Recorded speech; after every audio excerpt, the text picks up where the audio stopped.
మీ business ఏదైనా మీ ఊర్లో promotion చేయాలంటే అది సుమన్ టీవీతోనే సాధ్యం. ఇప్పుడే సంప్రదించండి.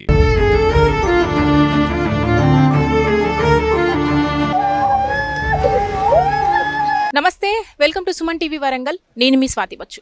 ఈరోజు వరంగల్లో దారుణ సంఘటన అని చెప్పొచ్చండి. ఇప్పటి వరకు మనం విన్న క్రైమ్లో ఒక ఎత్తు అయితే ఇప్పుడు నేను చెప్పబోయే క్రైమ్ అయితే ఒక ఎత్తు అని చెప్పొచ్చు. అసలు ఏం జరుగుతుందో అర్థం కావట్లేదు. ఆడపిల్లలకి అసలు రక్షణ లేకుండా పోయిందని మళ్ళీ రిపీట్ అవుతూనే ఉంది. సహస్రారెడ్డి అనే అమ్మాయి ఇంటర్ సెకండ్ ఇయర్ చదువుతుంది. ఇక్కడే ప్రైవేట్ కళాశాలలో చదువుతుంది. సంవత్సరం పొడుగుతా ఒక హరాస్మెంట్కి అయితే బీభత్సంగా గురవుతుందంట తను. యాక్చువల్గా అసలు ఆ అబ్బాయి ద్వారానే థ్రెట్ ఉందని చెప్పి కూడా షీటీమ్ని వాళ్ళు అప్రోచ్ అయ్యారట తల్లిదండ్రులు. మరి ఆ తరుణంలో మళ్ళీ అతని ఇంటికి రావడము, ఆమెతో వాగ్వివాదం జరపడము, తీరా చూసుకుంటే ఆమె సూసైడ్లో హ్యాంగ్ చేసుకొని ఉండడం. అసలు దీని వెనకాల కారణాలు ఏంటి, అసలు దీని వెనకాల ఉద్దేశం ఏంటనేది పక్కన పెడితే అసలు రాత్రి నుంచి కూడా ఇది ఒక పరువు హత్య అనో లేకపోతే ఇంకోటి తన తండ్రి చూసి వీళ్ళిద్దరిని ఒక దగ్గర చూసి, ఈ మైనర్ బాలికని అబ్బాయిని ఒక దగ్గర చూసి తండ్రి ఆ అబ్బాయిని అటాక్ చేశాడు గొంతు మీద అని చెప్పి ఇట్లా చాలా వార్తలు అయితే వస్తున్నాయి. కానీ ఇదంతా నిజం కాదు. దయచేసి మా గోడు వినిపించండి, ఇది కాదు కరెక్ట్. అనేక రకాల న్యూస్లు వస్తున్నాయి. మేము అసలే అమ్మాయి పోయిన బాధలో ఉన్నామని చెప్పి వాళ్ళు మనల్ని పిలవడం జరిగింది. ఇక్కడికి వచ్చాము, వాళ్ళ మాటల్లో ఒక్కసారి తెలుసుకుందాము. మీరు అమ్మాయికి ఏమవుతారండి? నేను మామని అవుతానండి. మీరు ఆ చుట్టుపక్కల ప్రాంతాల్లో వాళ్ళ ఇంటి ముందు లైన్లో ఉంటాను నేను. సో ఎవరైనా ఇంటిమేట్ చేశారా? కాలనీ వాసులు నాకు ఫోన్ చేశారు. వాళ్ళు ఫోన్ చేస్తే ఇంట్లో ఎవరున్నారు, మరి ఒక అన్ఎక్స్పెక్టెడ్ పర్సన్ కనబడుతున్నారు, సో ఒకసారి మీ బావగారైనా రమణారెడ్డికి కాల్ చేయండి, కనుక్కోండి మరి ఇంట్లో ఎవరైనా ఉన్నారా అని అంటే నేను మా బావకు ఫోన్ చేయడం జరిగింది. చేస్తే బావ ఇంట్లో స్వీట్ ఉంది, పాప ఒకతే ఉంది, ఇంకా వేరే వాళ్ళు ఎవరు లేరు అని అంటే సరే మరి ఇంటి దగ్గర ఎవరో పర్సన్ కనబడుతున్నారంట, మరి ఫోన్ వచ్చింది, నువ్వు ఎక్కడున్నావు తొందరరా కలిసి వెళ్దాము అని అన్నాను. సరే నీ దగ్గరలో ఉన్నాను, 5 నిమిషాల్లో వస్తాను అని చెప్పి అన్నాడు. దగ్గర నువ్వు నన్ను మెల్ల నడుచుకుంటే వెళ్ళు, ఆ చుట్టుపక్కల ఏమన్నా అనిపిస్తే నాకు ఫోన్ చేయమన్నాడు. నేను లోపలికి వెళ్ళాను. లోపలికి వెళ్ళేటప్పుడు మా బావ కూడా వచ్చారు. ఇద్దరం కలిసి లోపలికి వెళ్ళి చూడగానే మేము అలా వరండా తిరుగుతూనే ఉన్నాం. అటు తిరగగానే మా బావ అటు సైడు ప్రహారీ గోడ సైడ్ వెళ్ళి కూడా అతను ప్రహారీ గోడ దూనికి పారిపోతున్నాడు ఒక అబ్బాయి. ఎవరా అని మేము అనుకున్నామంటే ఎవరైనా దొంగతనం చేయడానికి వచ్చిండా, ఏం చేయడం మాకు తెలియదు అసలు ఆ పర్సన్ ఎవరు అనేది. సో నేను ఒకసారి పట్టుకోరా అని చెప్పేసి అంటే నేను ముందుకెళ్ళాను. నా వెనకాల మా బావుడు పరిగెత్తి ఇద్దరం కలిసిపోయి పట్టుకున్నాక బావుసి ఆల్రెడీ ఆ పర్సన్ ఎవరు అంటే దొంగతనం చేయడానికి వచ్చిన పర్సన్ కాదు, ఇంతకు ముందుకు 1 ఇయర్ నుంచి లైంగికంగా హింసిస్తుండు మా పాపని. సో అది ఆల్రెడీ షీటీమ్ కంప్లైంట్ చేయడం జరిగింది. సో వాళ్ళు ఆల్రెడీ బాండ్ పేపరు షీటీంలో రాయడం జరిగింది. మా పాపకి ఎటువంటి ప్రాబ్లం అయినా కూడా తల్లిదండ్రులు కూడా మాదే పూర్తి బాధ్యత అని కూడా చెప్పడం జరిగింది. సో ఆ దానితో మేము భరోసాతో మేము ఇన్ని రోజులు ఉన్నాం. సో మధ్యలో కూడా ఒకసారి రావడం జరిగిందంటే అది కాలనీ వాసు కూడా చెప్పారు, కానీ మేము అంతగా నమ్మలేదు. సో ఈ రోజు నేను రెడ్ హ్యాండెడ్గా మేము చూసేసరికి అదే పర్సన్ ఉండేసరికి మేము షాక్లో గురేమో. అతను పదే అంటున్నాడు, వెళ్ళి మీ అమ్మాయిని చూసుకోండి ఫస్ట్, నేను ఎడిపోతా ఫస్ట్ మీ అమ్మాయిని చూసుకోండి అని అంటున్నాడు. మాకు అర్థం కాలేక ఆ టైంలో నాకు సింకే మా మిస్సెస్ పక్కనే ఉంది కాబట్టి ఫోన్ చేసి నువ్వు ఇంటికి వెళ్ళి ఒకసారి చూడు, ఒకసారి మరి ఒక్కతే ఉందంట పాప, వెళ్ళి చూడమనగానే ఒక 1 మినిట్ కూడా పట్టదు, ఫ్రాక్షన్ సెకండ్లో ఇంటికి వెళ్ళేసరికి ఆల్రెడీ హ్యాంగ్ అయి ఉంది. హ్యాంగ్ అయి చూడగానే మా మిస్సెస్ అరుపులతో బయటకు వచ్చింది. అలాగే కాలనీ వాసులు వచ్చి చూడగానే హ్యాంగ్ అయి తీసి ఏం తీసుకెళ్ళగలగానే చనిపోయిందని చెప్పి ఇక్కడ డిక్లేర్ చేశారు. అప్పటికి మేము ఏం చేయాలో అర్థం కాక సతమతం అయిపోయాము. అది అంటే జరిగిన సంఘటన. బట్ ఆల్రెడీ గత 1 ఇయర్ నుంచి వెంటబడుతున్నాడు, హరాస్మెంట్ చేస్తున్నాడు, అది క్లియర్గా తెలుస్తుంది ఇక్కడ. సో ఈ న్యూస్ ఛానల్ వల్ల దాని వార్తని మొత్తం కంప్లీట్గా అపోజిట్ చేశారు. అది ఎంతవరకు నిజమో నాకైతే అర్థం కావట్లేదు. ఏం తెలియకుండా వాళ్ళు మేము చనిపోయి మేము బాధలో ఉంటే కదా వాళ్ళు ఆ విధంగా న్యూస్ స్ప్రెడ్ చేస్తున్నారు. మేము ఎవరికి చెప్పుకోవాలి మా బాధని? మా దగ్గరికి ఎవరు రాలేదు. మేము ఇక్కడ మా పరిస్థితి మా బాధలో మేము ఉన్నాం. ఇక్కడ దయచేసి మీ న్యూస్ ఛానల్ ద్వారా కానీ న్యాయం జరిగేలా చూడమని మేము కోరుకుంటున్నామండి. తప్పకుండా అండి, అంటే శిక్ష పడాల్సిందే అట్లాంటి వ్యక్తులు, కానీ మేము కూడా కోరుకుంటున్నాం. బట్ నిజాలు అయితే తెలియాల్సింది, ఇన్వెస్టిగేషన్ అయితే ఖచ్చితంగా జరగాల్సిందే మీరు అన్నట్టుగా. అయితే అబ్బాయి చెప్తున్న క్రమంలో అంటే ఇంటికి వెళ్ళి చూడండి అంటే అంత ధైర్యంగా ఆ మాట్లాడాడు కదా, అంటే మీకేమనిపించింది? నాకు ఎందుకో డౌట్ అనిపించి ఇంటికి వెళ్ళి చూడండి ఫస్ట్ మీ అమ్మాయి దగ్గరికి వెళ్ళండి అంటే నాకు అర్థం కాలేదు. అందుకే నేను ఇమీడియట్ నాకు స్ట్రైక్ నేను మా మిస్సెస్ని తొందరలో ఇంటికి వెళ్ళి నువ్వు ఒకసారి ఇంటికి వెళ్ళి చూడు ఒకసారి అంటే, ఎందుకంటే ఆల్రెడీ 1 ఇయర్ కింద జరిగిన సంఘటన ఇది. సో అమ్మాయి అంత పిరిగితనం అయితే కాదు, పిరిగితనం అయితే లేదు. ఎందుకంటే ఆల్రెడీ అమ్మాయి ఇంటిమేషన్ ఇచ్చింది, షీటీంలో కంప్లైంట్ అయింది, ఆల్రెడీ 1 ఇయర్ ప్రాసెస్ జరుగుతుంది. సో ఆమె సూసైడ్ చేసుకునేంత పని అయితే చేయదు. సో ఆమె ఏమో ఆల్రెడీ బాడీలో మేము అప్పుడు చనిపోయినప్పుడు మేము ఓపెన్ చేయలేదు. ఇప్పుడు చూస్తే బాడీ మీద దెబ్బలు ఉన్నాయి, గీతలు ఉన్నాయి, అవన్నీ కనబడుతున్నాయి. మేము అంతగానో అబ్జర్వ్ చేయలేదు. మేము ఇక్కడ 2 ఘాట్లు ఉన్నాయి చూసాము అంతే. ఇలా చేత్తో ఇట్లా ప్రెస్ చేస్తే ఎట్లా ఉంటే అలా ఘాట్స్ ఉన్నాయి ఇక్కడ.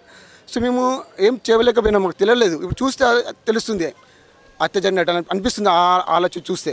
ఓకే అండి. మనవరాలను చంపిండు వాడు, బాబా నా మనవరాలు జీవనం ఎట్లా పోయిందో అబ్బో బాబా వని జీవనం అట్లా పోవాలి అబ్బో బాబా బాబా బాబా పిల్లలు కాదా అబ్బా నా మనవరాలు ఒక్కటి కాదు బిడ్డో నా సీటవ్వా 1000 మంది జీవనాలు ఉంటాయి అబ్బో ఎంతమంది చదువుతారు అబ్బో బాబా ఏం చేస్తారు వీళ్ళు ఎమ్మెల్యేలు ఏం చేస్తారు వీళ్ళు పోలీసు వాళ్ళు ఏం చేస్తారు కలెక్టర్లు ఏం చేస్తారు గిట్లా ఆడవాళ్ళ జీవనాలు పొలాల జీవనాలు తీస్తంటే నా సీట్ అవ్వో బాబా ఇంతమంది బలి తీసుకుంటారు. కొంచెం సందాయించుకొని మీరు ధైర్యం తెచ్చుకోవాలి, జరిగిన అన్యాయానికి పోరాడాలి. మీరు మీ కూతుర్ని మీరు చూసుకోవాలి. ఇప్పుడు మీరు ధైర్యం కోల్పోతే మీ కూతురుకు చాలా ఇబ్బంది అవుతుంది. నా కోడలు పోరాడదాం, నా కొడుకు పోరాడదాం. అమ్మా అమ్మా కొంచెం ఓపిక పడదాం. వాస్తవాలు అవాస్తవాలు తెలుసుకోకుండా ఈ న్యూస్ ఛానళ్ళు కూడా ఇలాంటి ప్రచారం చేయడం కూడా కరెక్ట్ కాదు. మైనర్ బాలిక మీద ఇలాంటివి చేయడం చాలా బాధాకరమైనటువంటి, ఇటువంటివి చేయకూడదు. నిజానిజాలు తెలుసుకొని ఇటువంటి చేయాలని మా యొక్క అభ్యర్థన. She is very clever, madam. Recently she wrote IIT JEE Mains. She is state topper candidate. ఇలాంటి టైంలో ఇలా జరగడం చాలా ఇబ్బందిగా ఉంది మేడం. న్యూస్ ఛానల్స్ వాళ్ళు కూడా ఇట్లా రాయడం చాలా తప్పు మేడం. సో జరిగింది ఒకటంటే ఇంకోటి రాస్తున్నారు. న్యూస్ ఛానల్ చేయకుండా కొంచెం చూడగలరు. రాంగ్ ప్రొపగండా చేయకండి. మీరు రాయకుండా న్యూస్ కవర్ చేయకుండా ఈ న్యూస్ ఛానల్ని చూస్తే చాలా బాధ అనిపిస్తుంది. ఏదైనా విషయం ఉంటే పూర్తిగా తెలుసుకున్నాక ఒక గంట అయినాక ఇప్పుడు మీరు ఇప్పుడు వచ్చిండ్రు, నిజం వస్తుందా లేదా అనేది న్యూస్ ఛానల్ పట్టుకొని వింటారు. ఎవరైనా పూర్తిగా తెలుసుకోకుండా అమ్మాయి మైనర్ అని చూడకుండా తల్లిదండ్రుల బాధ ఏందని చూడకుండా మా బాధలో మేముంటాం. వాళ్ళు ఏమి ఇస్తున్నారు, అబ్బాయి ఇట్లా అబ్బాయి తండ్రి కోసిండు. అక్కడ న్యూస్ ఛానల్ వాళ్ళు హోటల్లో చూసినాం మేము, ప్రెస్ రిపోర్టర్లు నిన్న గలీజ్గా మాట్లాడుతున్నారు. మరి మేమేం చేయాలి? నోరు మూసుకొని వచ్చినాం, చెవులు నోరులు అన్నీ మూసుకొని వచ్చినాం. పిచ్చి పిచ్చిగా ఎందుకు? ఇది మాత్రం మంచి పద్ధతి కాదు. ఏదో యూట్యూబ్ ఛానల్ పెట్టుకొని లేకుంటే ఏదో ఛానల్ పెట్టి పిచ్చి పిచ్చి ఇవి చేయడం అనేది కరెక్ట్ కాదు. వాళ్ళకు కూడా అక్క చెల్లెళ్ళు అందరు ఉంటారు, ఫ్యామిలీ ఉంటుంది. ఇప్పుడు 24 గంటలు ఎంత మూతలు మోగినాయి తెలుసా? మాకు ఇజ్జత్ అనిపిస్తుంది. అసలు వీళ్ళ బాధకు ఉండాలన్నా చావాలన్నా ఎక్కడికి వస్తుంది. అలాంటివి జరుగుతాయండి. ఈ అమ్మాయి ప్లేస్లో వాళ్ళ ఫ్యామిలీ మెంబర్కి ఒకరు అమ్మాయికి జరిగితే వాళ్ళు ఏంటి ఏ రకంగా ఆలోచిస్తారు? వాళ్ళు చేయడానికి ఉండాలి కొంచెం అయినా ఇంగిత జ్ఞానం. ఆడపిల్లలు అంటే అంత అలసా? అలాంటివి చేయకూడదు. కొద్దిగానైనా ఆలోచన రాసేటోడికి కనీసం ప్రచారం చేసేటోనికి మరి మా అమ్మాయి ఎవరు, మైనర్ వాళ్ళ పరిస్థితి ఏంది, ఇదివరకు ఏం జరిగింది అనేది కూడా తెలుసుకుని లేదు. కనీసం అది ఇవ్వచ్చు కదా. ఇంతకుముందు షీటింగ్లో ఇచ్చిండ్రు, మరి దాని గురించి ఏమైనా తెలుసుకున్నారా? ఇదివరకు కంప్లైంట్ ఉంది అబ్బాయి మీద నెగిటివ్ ఉన్నదని చెప్పనేసి వాళ్ళకి తెలుసా? తెలియదు. డైరెక్ట్ ఇచ్చేసినామా అయిపోయింది. అంటే ఇద్దరిని బదనాం చేస్తున్నారు. అంటే ఇక్కడ పేరెంట్స్ని అయితే ఆడపిల్లలు అన్నోళ్ళని అయితే చాలా ఇబ్బంది పెడుతున్నారు. మేము స్వయంగా మా ఫ్యామిలీస్ మొత్తం బాధపడుతున్నాయి. ఇది పద్ధతి కాదు మేడం. ఇది ముందుకొచ్చి మాట్లాడడం మంచిదైందండి. అంటే ఎవరికి కూడా ఇట్లాంటి సంఘటన ఎదురు కావద్దు. ఆల్రెడీ ఆ అమ్మాయి చనిపోయి ఉంది, అసలే వాళ్ళ బాధలో ఉన్నారు. మరి 24 గంటల నుంచి మీరు భరించడం కూడా అది కరెక్ట్ కాదు, అది బాధాకరమే. దయచేసి మీరు కూడా కొంచెం ఓపికగా ఉండండి. మేము కూడా వాస్తవం అనేది టెలికాస్ట్ చేస్తాము. ఖచ్చితంగా ఆ అబ్బాయికి శిక్ష పడుతుంది. శిక్ష పడేదాకా సుమన్ టీవీ మీతోనే ఉంటుంది, ఖచ్చితంగా ఉంటుంది. రైట్, విన్నాం కదండి. వాళ్ళ మాటల్లో అయితే వాళ్ళు చాలా బాధలో ఉన్నారని చెప్పాలి. మైనర్ బాలిక యాక్చువల్గా సంవత్సరం నుంచి కూడా వేధింపులకు గురవుతున్న బాలిక సంవత్సరం నుంచి సీనియర్తో వేధింపులు గురవుతుంది. ఆల్రెడీ షీ టీమ్కి తెలపడం జరిగింది.